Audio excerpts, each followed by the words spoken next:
Guten Tag und willkommen zum 6. Gang in der Vorlesung Architektur und Gegenwart, respektive Gegenwart und Architektur im Wintersemester 23/24.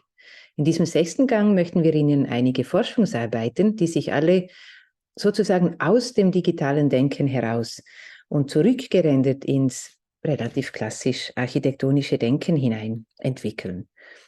Der erste Vortrag, den ich für Sie hier vorbereitet habe, ist von Adil Bokhari. Er ist ein Doktorand und Forschungsassistent an der ETH in Zürich am Lehrstuhl für digitale Architektonik. Und der Vortrag hat diesen Sommer stattgefunden an einer Konferenz zum Thema über das Vergessen, über Abstraktion und Vergessen. Viel Spaß dabei.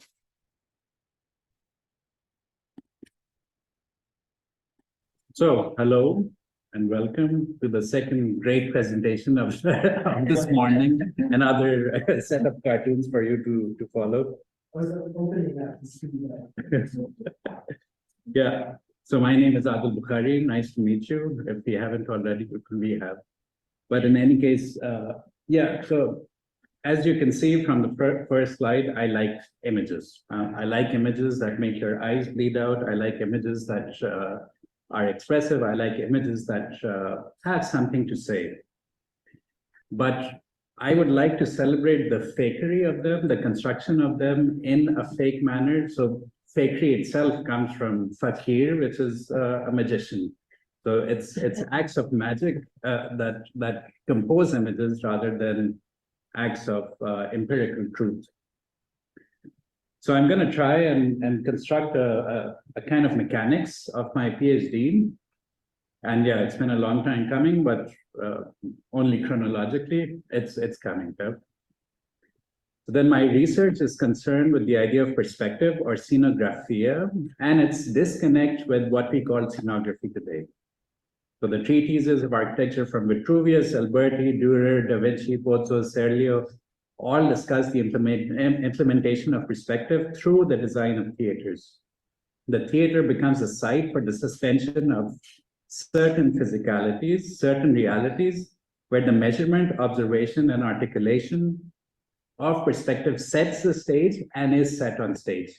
So during the Renaissance, the painted scenery was literally called prospects. So it was look out to relax.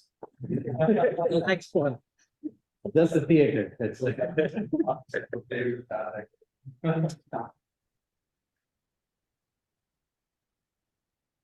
so the observation and articulation of perspective sets the stage and is set on stage. So even Brunelleschi was a sought-after stage designer and stage painter.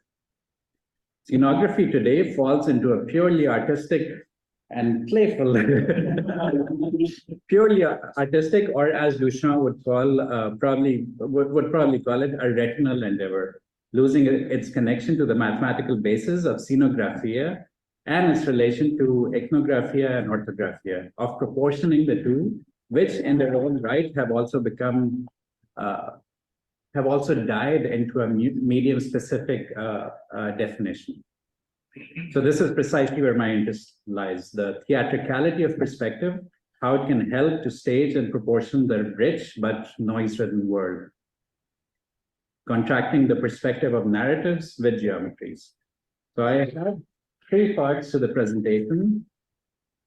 So the first one is the Kunstkammer and the garden, so a kind of inverted relationship of them. And this is to establish an inversion, an inside-out relationship between that which is collected and that which plays out in life.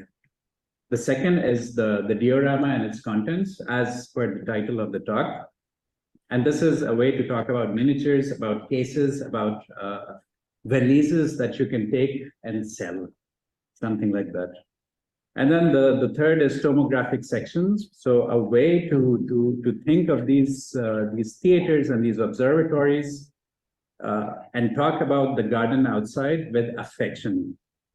So out of which I will specifically expand upon one that deals with automata and large language models. So this will be the last half of the presentation. All right, the Kunstkammer and the garden. So this was a recent discovery that I had. I don't even know if it's true or not, but actually doesn't matter.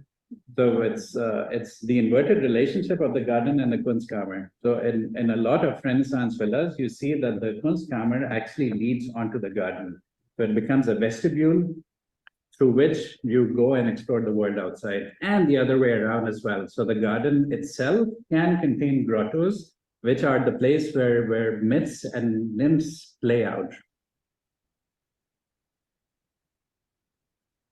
Yeah, the garden and the Wunderkammer, they can contain each other. Objects from the garden can appear in the Kunstkammer, and the Kunstkammer can appear within the garden. It's an inversion, inside out, outside in, object spaces, spaces objects. So the Wunderkammer contains objects, artificial, natural, from the garden, and the gardens contain grottos and Wunderkammers within them.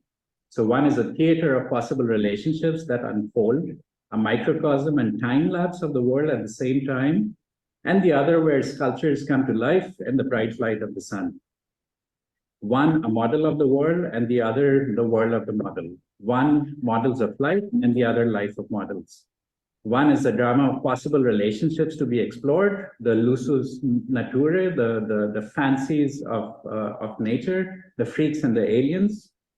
It is a place where the playfulness of nature, the alchemy of automata, and the instruments of measurement all occupy the same stage.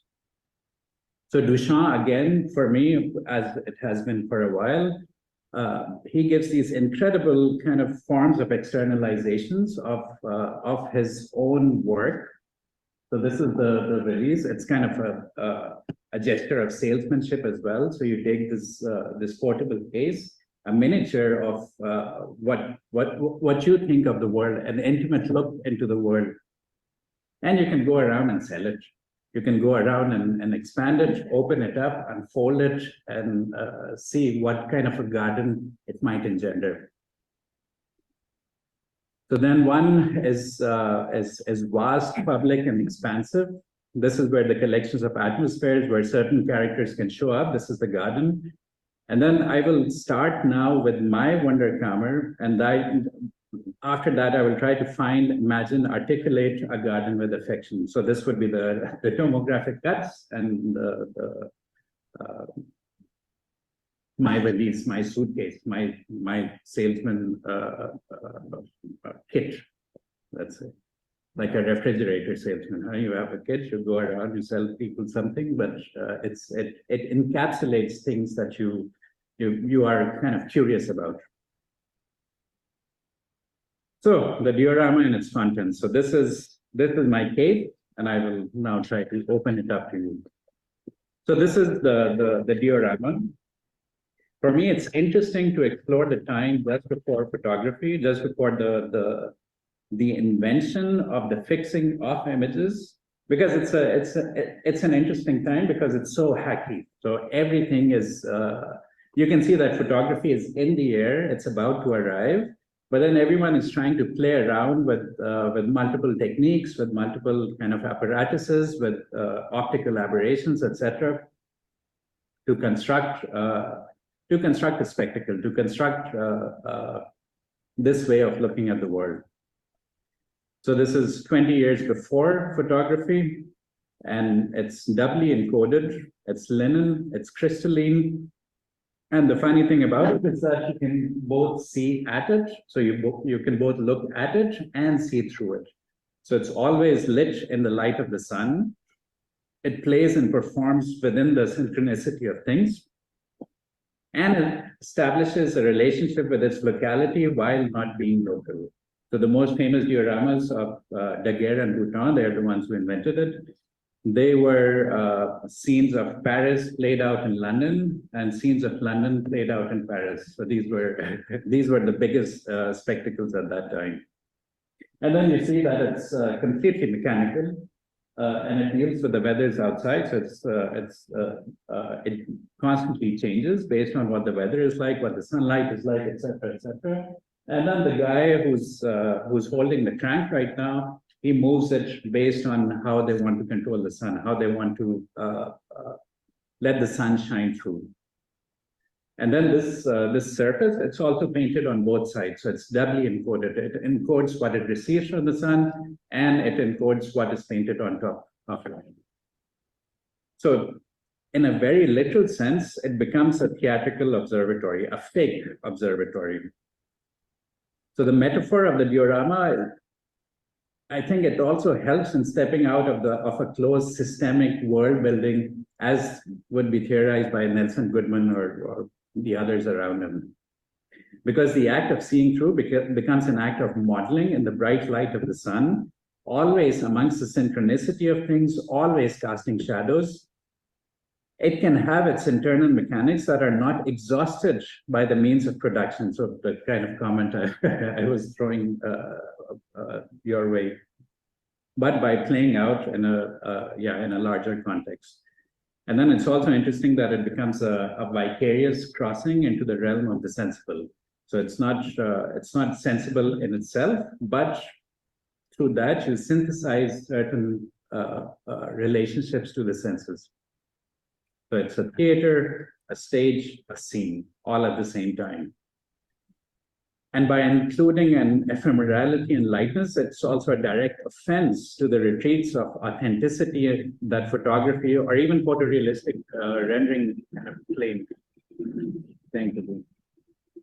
So this is what dioramas look like today, and it's a shocking turn of events where it actually embraces the photographic side of the real, where it starts to lock certain geographies, where it starts to lock certain ideas of ecosystems, where it starts to lock ideas of cultures, and so on and so forth.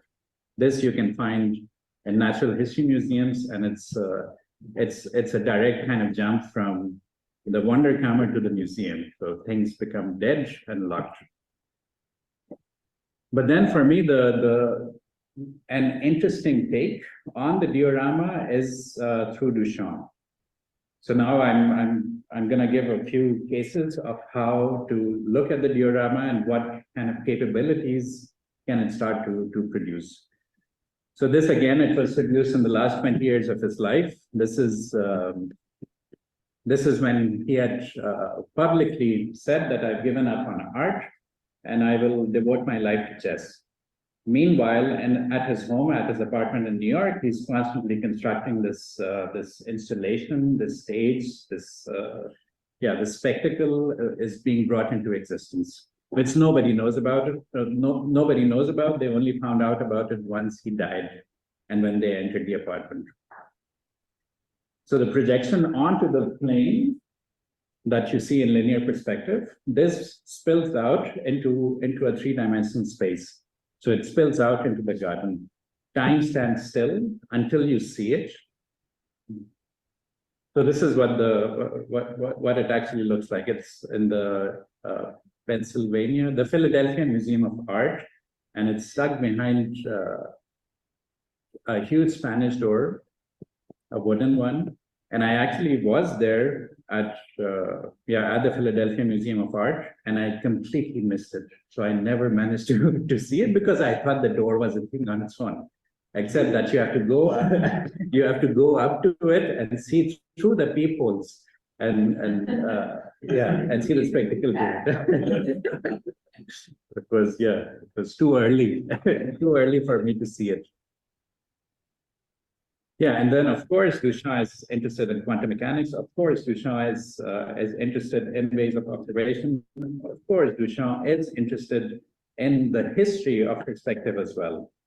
So then you see again these kind of inversions that happen in it.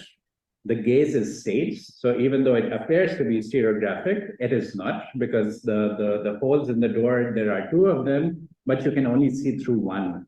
So it's a lot of these kind of games that are going on that are inverting the idea of the Renaissance perspective.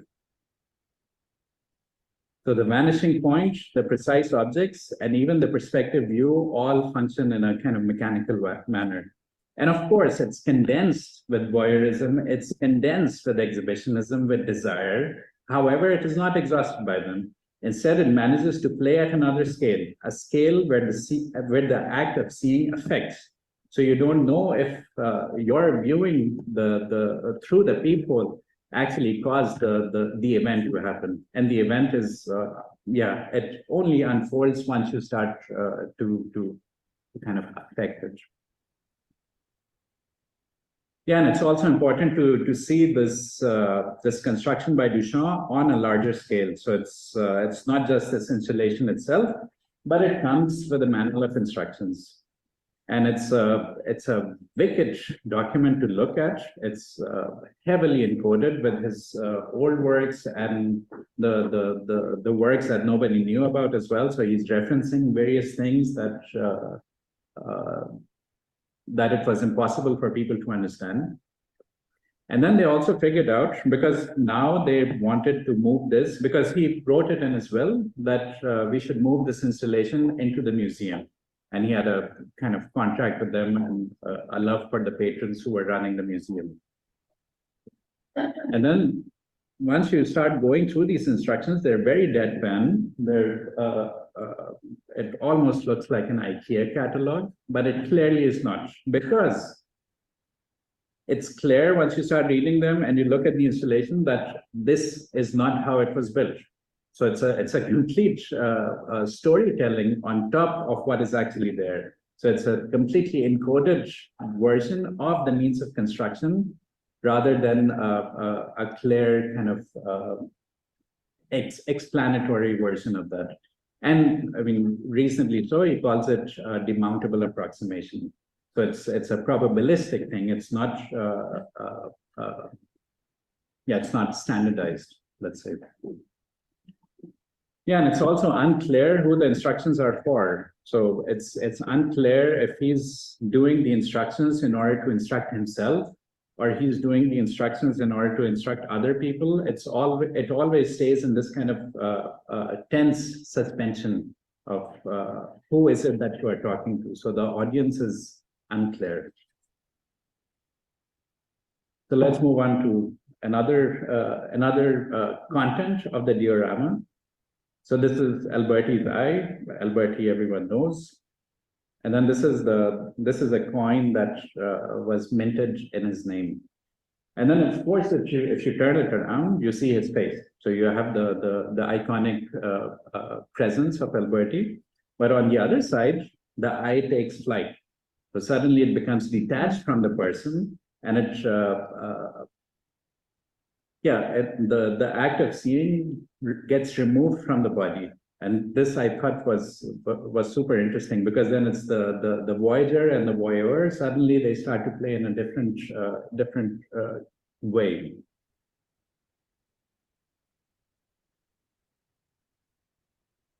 Yeah, and this leads me to the theater. So then this is the Teatro Olimpico, the first indoor theater of its time, or actually any time.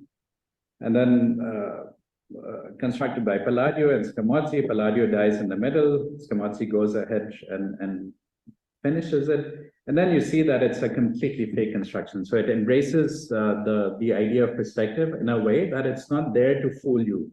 So it's not an illusion that you need to be fooled by, but it's an illusion that you need to embrace to be part of it.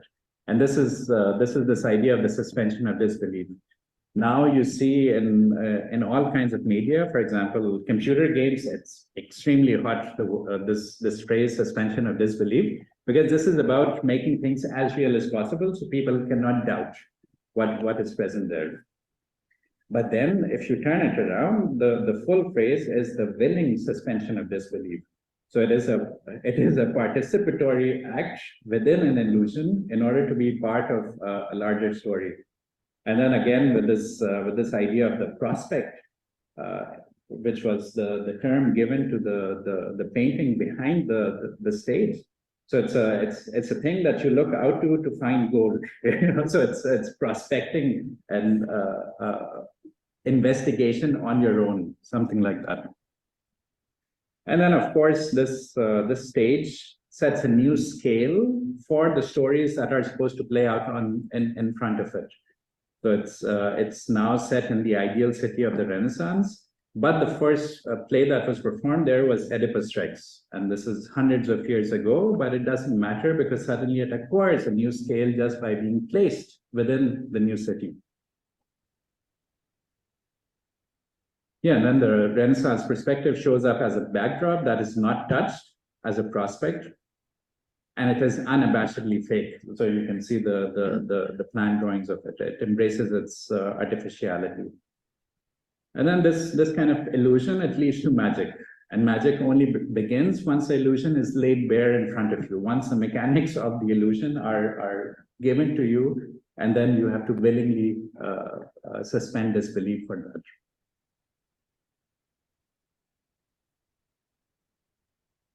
Yeah. So this leads me to the black hole, another content of the diorama. So then suddenly there's a new optical instrument that works with diffraction, and diffraction, as we discussed it earlier, is the quantum sister of refraction and reflection. So it works with self-interference, and then suddenly a new scale of surveyability emerges. So it's a composition of poles with holes, and these complete pictures sculpt a hole. Please willingly suspend disbelief for this. And it's funny because this model is called NERV, and this is now available to us. This is used in photogrammetric reconstructions of objects as well. And it converts the world into a huge observatory. So these telescopes are kind of arranged on the whole planet from different points, and they take complete pictures. So first, in the sensing of it, it turns the world into a telescope or an observatory. And the second, in the simulation of it. So after they got the images from each one of these telescopes, they had no idea how to put it together because they're all images of nothing. So then they trained this NERV model on all the images of the world and tried to figure out, told the model to figure out what it means to look at an object. So it becomes a symbolic object and not a real one. And this is also funny that the colors on it, of course, they don't exist. So if you see Interstellar, it literally is bright and casting light out, but it's not like that. Of course, it's the bloody black hole. So they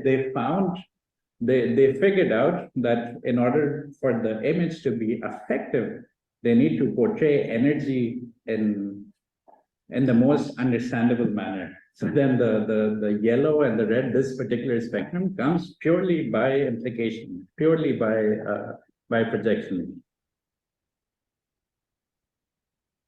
Yeah, it's not a photograph at all. There are no colors. It's beyond human senses. But then it's turned into a frequency where it can be seen, discussed, and put on stage. It is yet another scalar shift in imaging, partly recorded, partly simulated, partly generated, but always fully digital. So another friend of ours within the case of the diorama is the elephant clock. So I've been fascinated by these automata for quite a while, especially through personal bias from the golden age of Islam. But yeah, this was a joke. It's not true. But then, but before I get into this, it's also interesting to see that in the shift of theater design from the Renaissance to the Baroque, you see that the perspective painters, they go out of jobs. So it's not interesting anymore. It starts to take the space of where the actors play out as well. And then it's all about theatrical effects. So it's all about pneumatic machines that blow steam. It's all about dragons that spit fire. It's all, it becomes towards visual effects. But then this elephant clock by Al-Jazari, so yeah, it is from the golden age of Islam, and it's interesting that it becomes a device to communicate with the world. So you can see the multiple elements of it. they're all times from different parts of the world or different cultures that the Persian culture was coming into contact with. So there's the Muslim turban is there. The peacock represents Persia. I think the dragons. So the dragons are Chinese, and a Persian phoenix, and Greek waterworks, which is clearly a kind of dedication to hero of Alexandria. The water gushes out of the elephant's trunk. A metal ball drops with a clang. A hand claps the drum. The bird chirps, and the serpent tips every hour by every hour by every hour. So it's a kind of syncing of the clocks of the world, which I find fascinating. Yeah, and it's much more than purely a chronometer or chronometer. I don't know how you pronounce that. Instead, it theatrically stages the cosmic order at work through the dramaturgy of a technological spectacle. Then our friend here, Gerhard Richter, another object in my suitcase. I feel like I'm repeating that a lot. Maybe I shouldn't. But then it's what becomes incredibly interesting with Gerhard Richter is that you see different forms of light being recorded on a single plane. So you have paint as light, you have a photograph that chemically records light, you have persons you have characters who emit light, you have gestures that emit light as well. So it's multiple kind of modalities of light all collapse into a single image. And then, of course, it's only appropriate that the monograph of Gerhard Richter is called an atlas. So it's a direct kind of take on the observatory. Yeah, another, the last element of my valise is this epic poem written by Nizami from Iran, also probably the Golden Age, because it's clearly out of decadence and it's clearly not, it's from a culture that's thriving. And then, so with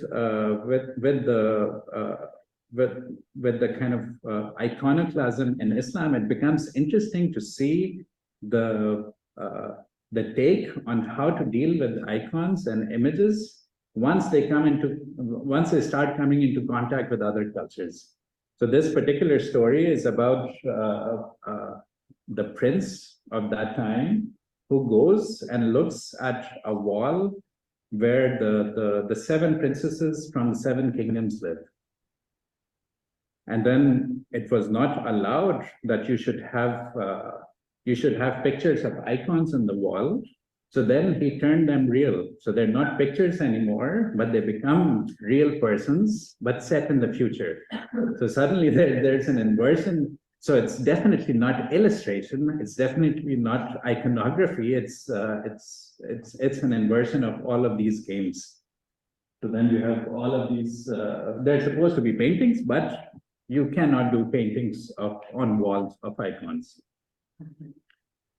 But it's kind of this particular epic poem is full of these kind of extremely comic relationships between text and image.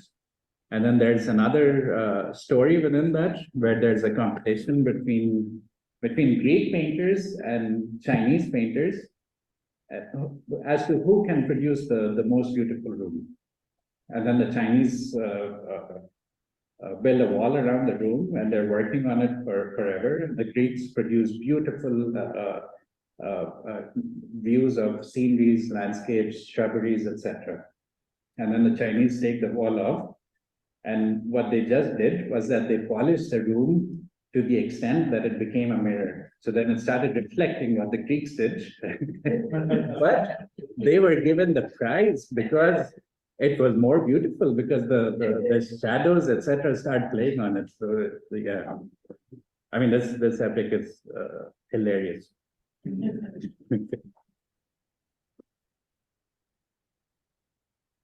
Yeah. So then this kind of beliefs, this observatory can now kind of turn its head and look at the garden outside. So I will not go into all of them. This is the one that I will be exploring, the machine models and mechanics. So all of these are tomographic cuts through the garden that affect the garden. So it's they're part of the articulation of the garden, and they, how would you say, they're not visual in nature. So they're within the realm of the harmonic, but they can imagine images, something like that. So if I take this particular tripod, this particular tomographic cut, this I would like to showcase through an experiment that I recently conducted with Agostino Nickel, who was here in the last conference. And it's called Automata at Court, an architectonic stage play. So this is the further subtitle of it would be constructing a logistic framework for dealing with large language models. And this came about just because there was a conference that we wanted to apply to, which is the most kind of technocratic conference of architecture on the planet, which is Acadia. We all know this. And their topic was habits of the Anthropocene. And we wanted to completely invert that.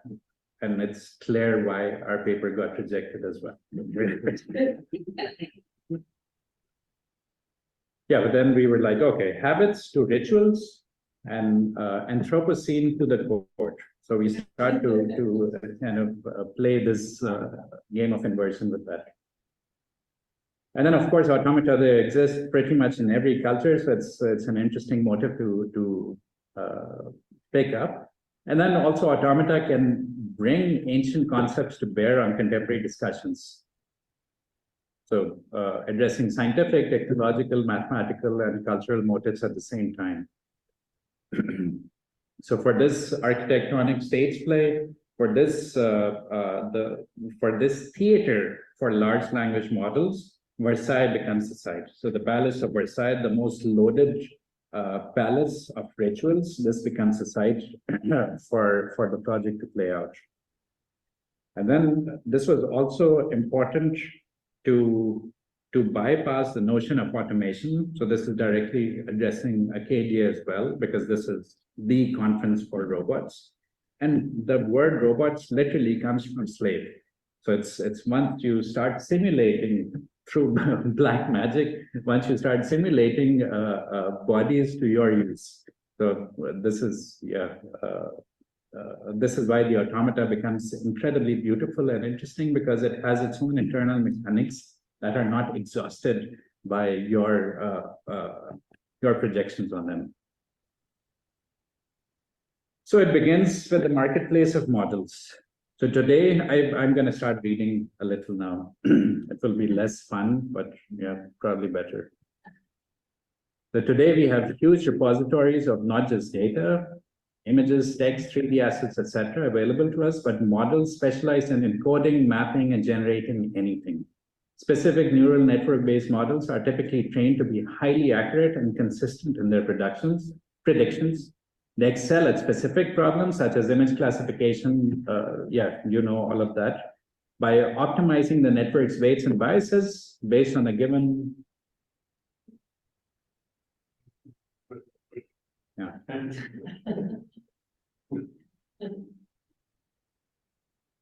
These robots.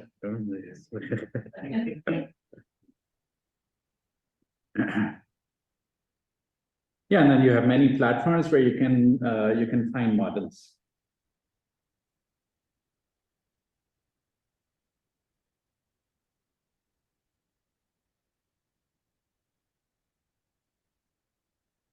To get the mouse here.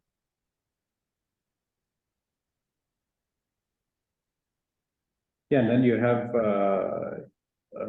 yeah, some very strange happenings now coming because of large language models. And one such example of that is it being shared? Yeah, that's fine. Okay. Which is that it can become a larger frame to outsource tasks to specific models. So there is this platform called Hugging GPT, and then by Microsoft, and then they created an algorithm called, Hugging Face is the platform, and the algorithm they came up with was called Hugging GPT, which basically uses a large language model to outsource specific tasks. So the large language model becomes the larger orchestrator of multiple specific machines that can then do anything.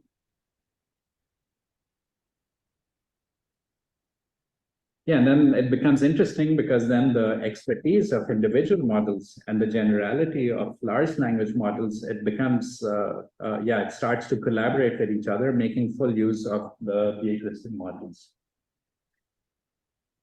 And then also to think of automata again as, as less service providers, but more as characterizations of technologies. So it's not an anthropomorphic personification of automations, but more as embodied characterizations of constellations of technologies. Through automata, technological innovations can be brought to a table on which they can be discussed. So a figure, a role, and a location are introduced to these technologies, transcending their means of construction and purely technocratic or progressive concerns. They become characters on stage where they can play in relation to others. For example, this elephant clock was placed in the entrance of the palace. So it already establishes a connection. And then beyond the totalizing notion of automation, automata work with paradoxes, both closed and open, animate and inanimate, and stationary and mobile. And then how to think of large language models as automata. So individual technologies can be managed by something like Hugging GPT, which is a larger framework that can orchestrate and control these things. And then LLMs have the ability and the general intelligence to assign them roles and play them at a higher level of abstraction as automata. But then can we think of LLMs themselves as automata in the new scale of AI? So an LLM can be seen as an individual, as running half a model will not work, and they are often addressed as single specific characters, as chatbots. So there's Marv, the sarcastic chatbot, which is an individual, or co-pilots or sidekicks. On the other side, LLMs, with their capacity for task-agnostic few-shot performance, so that they can learn to do new tasks very quickly, they can individuate into multiple roles, fine-tuned on specific data sets. So then, if we start to try and play it on the stage of Versailles, so we set up this stage play where Versailles becomes the site. We chose 32 rooms, which are at Versailles always loaded with a certain mythology, always loaded with stories already. So they're not functional spaces; they're ritualistic spaces. So 32 roles, 32 notable architects, as well as 20 expert domains involved in inhabiting spaces. So 32 places, individual chambers in the Palace of Versailles as speculative sites, 32 motifs reflecting historic motifs addressed by the automata and the mythological narratives embedded within the spaces, one table serving as a receptacle for generated contributions stored as a digital spreadsheet, Wolfram Mathematica as a coding environment, GPT 3.5. It's getting a bit too technical, but please bear with me. It's gonna get fun real soon. So GPT 3.5, Midjourney V5. Coding tables. So the table serves as the format for the logistic framework of the experiment. The rows stand for 32 chosen locations to which we allocate the name of a notable architect and a leading motif of an automaton. The columns stand for multiple roles. So I will show you a zoom in of this as well, which, because even on this screen, it's a bit hard to see because it's huge. And I mean, that's what we can do. The cells in between are algorithmically filled by the large language model following a cascade of prompts. Here, the table fully embraces the ambiguity of being both a multiplication table and a dinner table, staging a new kind of role play. The table turns into a screen, each pixel colored with characters and professions. To individuate the LLMs into characteristic automata, we focused on combining a specific role, for example, the role of an architect, with a specific figure, for example, Corbusier. Only the figure of the architect, the motive to be addressed, and the location of their intervention at Versailles are predetermined. So this is what we assigned to them. This automaton then suggests a theme and a title for an event, as well as an appointee with whom they propose a program. To complement these two or more general characters, there are 20 more specialized roles from which the architect and the appointee can choose and suggest figures appropriate towards the location, theme, title, and program of the event. Yeah, it's getting very convoluted. I did not expect that. Again, role played by the LLM, these characters suggest in parallel and independently from each other their individual contributions, covering the different facets of space, including the visual, for example, artists, the gustatory, yeah, related to food. So the chef, olfactory, the perfumer, the auditory, the musician, the tactile, the interior designer, the fashion designer, and so on. Where once mechanical automata came to flourish in the theater of courtly life, now 32 characteristic indoor and outdoor spaces from its current layout are brought back to life by digital automata, showcasing their capacity for animation that passes from human beings to things and from things to human beings. Prompting cascades. So this is a kind of pseudo code that was given to Wolfram Mathematica, which then communicated with ChatGPT. And then you have rooms, architects, motives, experts, and temperatures. So temperatures is a very strange thing related to LLMs because they can completely go into drunk behaviors. If you increase their temperature, they start saying gibberish as well. So then we gave it this kind of pseudocode that it then chewed out a real code for, a program for, and then it started filling these things up. So we gave it very clear instructions where the output needed to follow a specific format to allocate the right names to the right roles in an associative array. And then ChatGPT again takes on another role, which is the role of a prompt engineer for Midjourney. So suddenly it starts to, instead of manually writing prompts for each one of the spaces, this also becomes an automation of sorts, another role for the large language model to play. And then it gets filled up. So the sheet gets colored, the table gets populated, the talks begin.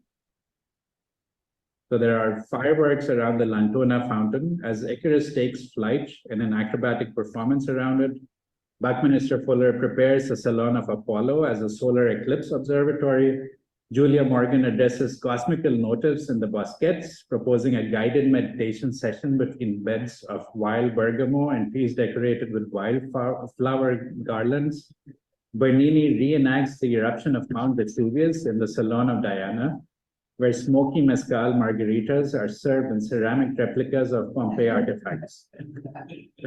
And very fittingly to the whole occasion, Paul Revere Williams invites Ray Kurzweil to host a conference on AI in the Pace Salon, alongside AI-generated art by Rafiq Anadol. I mean, it just fits. And music by Holly Herndon. I can move.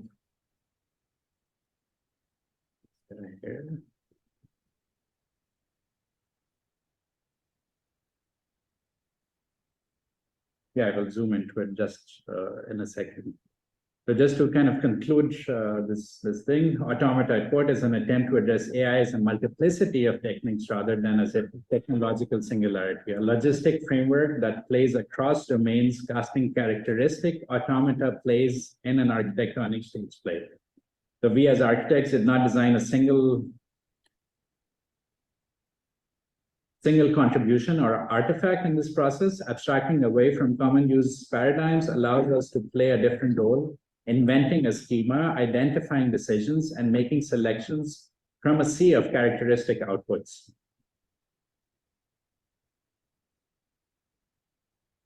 So this logistic framework establishes conceptual communication with other characters, be they artificial, natural, or even human. So a vivid conversation takes place between the role-playing architect and the architect as role-play. The table hosts and records the theater of an architectural project, domains, objects, technologies, and crafts, the digital cogs and gears, coils, and weights in the architectonic model. So now let me just zoom into it a little, if I can. So you can see on the left side of things, you have the list of rooms, the billiards room, etc. Then we have a particular architect assigned to it, who has to address the motive of force. And then an example automaton from the most famous automata of the past. So then, in order to address the motive of force, Ledoux invites Arnold Schwarzenegger to host a weightlifting competition in the Temple of Hercules. And then the cascade goes on, and then it appoints a magician, David Copperfield, who levitates Arnold Schwarzenegger. And then the chef, the bartender, the sculptor. So Tom Cruise becomes a bartender for this place, producing healthy stuff. Looks like, and we have artists, interior designers, lighting designers, and of course, it only assigns them if they're appropriate. Florists are not required for a weightlifting competition. Then we have the speaker, Lou Ferrigno, sort of a little this jockey, and then the kind of images for each one of these spaces. And then, of course, when ChatGPT turned into a plain mid-journey prompt engineer, then it starts to locate only the most important elements from the scene. And it goes on and on until you get blind. Yeah, that's it. Thank you.